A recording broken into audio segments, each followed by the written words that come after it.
Սիրելի արինակիցներ, իրականում քննարկում ենք ամեն դեպքում, քննարկում ենք Կենտրոնական բանկի խորհրդի անդամի ընտրության հարց եւ ես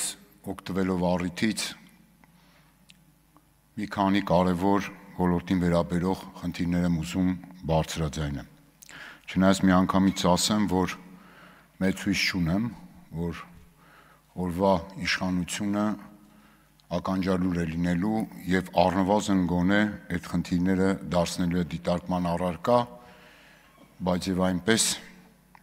կարեւոր է այդ խնդիրների արձանագրումը, որովհետեւ վերաբերում է հանրային կյանքին, վերաբերում է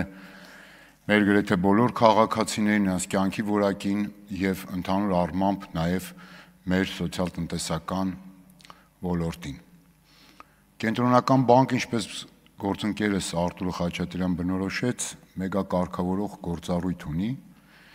եւ թիվ 1 սահմանադրական գործառույթը Կենտրոնական բանկի վերաբերում է գների կարգավորմանը։ Տեսեք, սիրելի արինակիցներ, մենք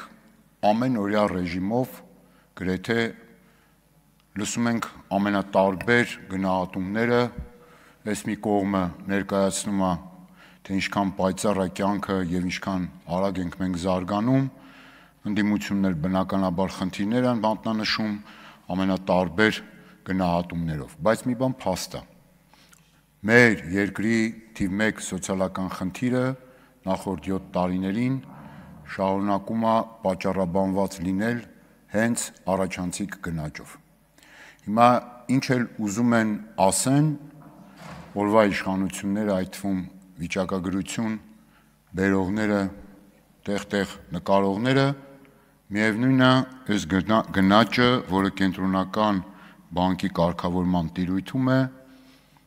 նեղացնում է մեր սոցիալական վիճակը, այսինքն վատացնում է հանրության սոցիալական կյանքը։ Պարզ, բոլորդ ամենալավը գիտեք։ Ուրեմն տարբեր բանաձևերով գնաճի ցուցանիշ են հաշվարկում, հետո թիրախավորում են, գործիքներ կա, չեմ ուզում ձեզ ծանրաբեռնեմ, ասում են, տեսեք, նորմալ է գնաճը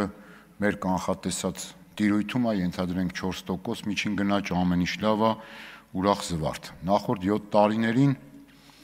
առաջին հանրայնության ապրանքների գնաճ, այսինքն կենսապահովման նվազագույն զամբյուղի արժեքի ավելացումը շեշտակի ավել է եղել, քան մեր բնակչության շուրջ 40%-ը կազմող սոցիալապես խոցելի տարբեր խմբերի եկամուտների աճը։ Վերցրեք այդ թվում աղքատներ, որոնք նպաստ են այս կամ այն ստանում, էլ չասեմ ծայրահեղ աղքատները, էլ չասեմ նաև այն աղքատ ընտանիքները, որտեղ թերսնված երեխաներ կան, նվազագույն աշխատավարձով աշխատող աղքատները եւ նաև կենսաթոշակառուները, հատկապես միայնակ տարեց մեր կենսաթոշակառուները։ Ստեղ Կենտրոնական բանկին մեղադրել կարծում եմ ազնիվ չի։ Կենտրոնական բանկը իր գործիքակազմով թիրախավորում։ Ընդամենը պետք է մանավանդ որ տեխնացում, պարոն Քթոյան, դուք ասում էիք ժամանակակից նոր մոտեցումներով եմ գնում, ինչը ինձ ինչ-որտեղ ոգևորել է նաև դրական իմաստով, որ այո, բազմաթիվ փոփոխություններ կան այսօր, որ կարելի է անել եւ դրանք շատ արագ լուծումներ են պահանջում,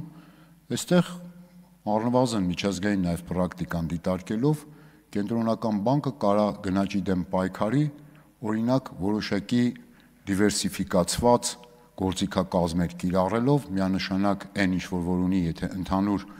գնաճային տրամաբանության մեջ է, բայց պետք է մտածել,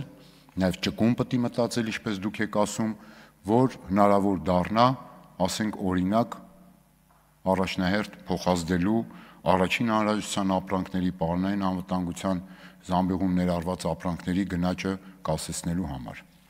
Բնական է Կենտրոնական բանկը սոցիալական քաղաքականություն մշակող եւ իրականացնողը չի, այստեղ թույլ տվեք էլ չշարունակեմ, որովհետեւ Հայաստանի Հանրապետությունում չկա սոցիալական քաղաքականություն, կա հակասոցիալական քաղաքականություն։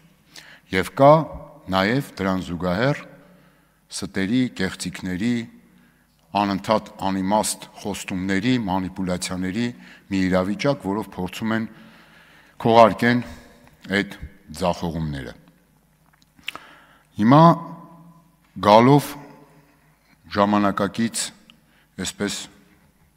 նոր մարտահրավերներին, կրիպտոարժույթների մասին երկար խոսվեց, բայց ինչքան էլ փորձենք ինչ-որ կարգավորումներ, փաթեթներ բերել,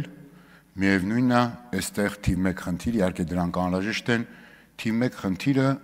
հավատն է, մարդկանց, Հայաստանի Հանրապետության քաղաքացիների հավատն է պետական մարմինների նկատմամբ, այդ թվում այդ ոլորտը կարգավորող կենտրոնական բանկի։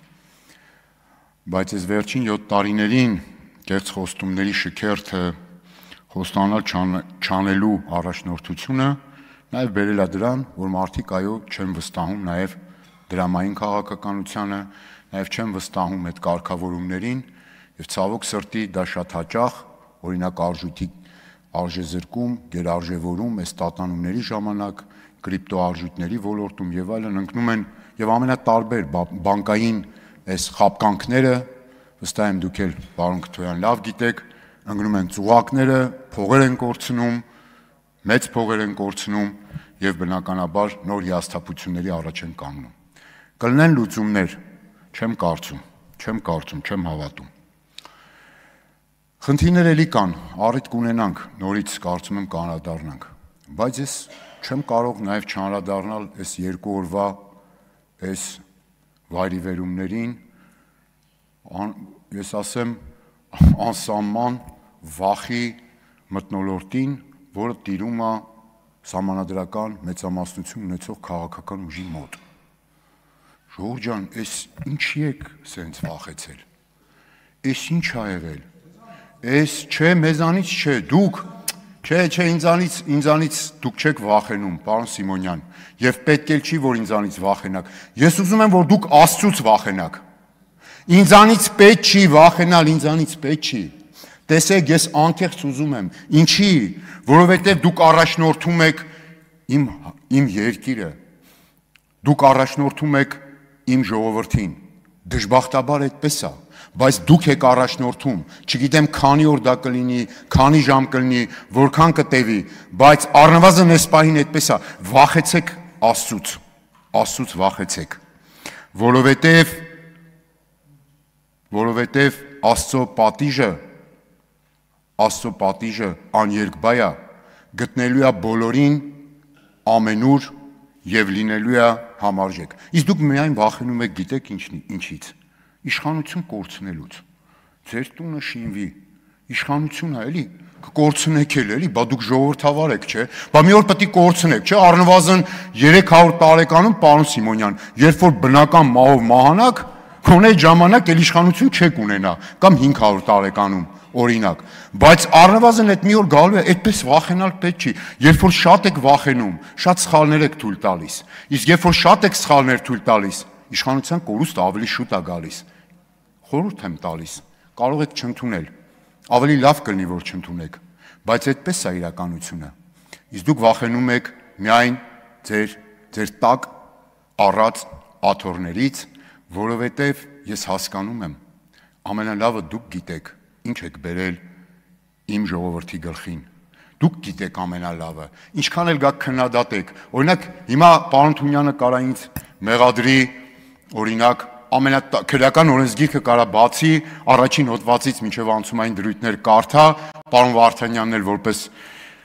իմ կողմից ճանաչված իրավաբան հաստատի, վերդիկտը կայացնեն, մի հատ էլ երրորդ մեկը, օրինակ, պարոն Սիմոնյան, դուք կարող եք լինել եւ ցմա դատապարտեք։ Այդ խնդիր չի, բացարձակ խնդիր չի։ Բացարձակ խնդիր չի այդ մեղադրանքները, որ գալիս եք այստեղից, էլ չասեմ, այստեղ մարդիկ կան, որ անկեղծ ասած, որ երբ որ ելույթ են ունենում, վստահաբար ձեր դուրն էլ չի գալիս։ Բայց երևի գնում են, այնտեղ ասում են, տեսակ ինչ արեցինք, ու այ տեսակ։ Չէ, դուք ինչ արեցիք։ Դուք ավեր եք բերել, դա փաստ է։ Դուք բերել եք երջանկության փոխարեն համատարած իրապես դժբախտություն։ Դուք հայրենիք եք հանձնել եւ դուք, այո, դուք հեռանալու եք, դուք իշխանազրկվելու եք, Դա անխուսափելի մի բան է, բայց մի վախեցեք այդքան դրանից, ինչքան շատ վախենաք, այնքան ցավոտ եք իշխանազրկվելու, հետևաբար, քանի դեռ ժամանակ կա, վախեցեք Աստծուց։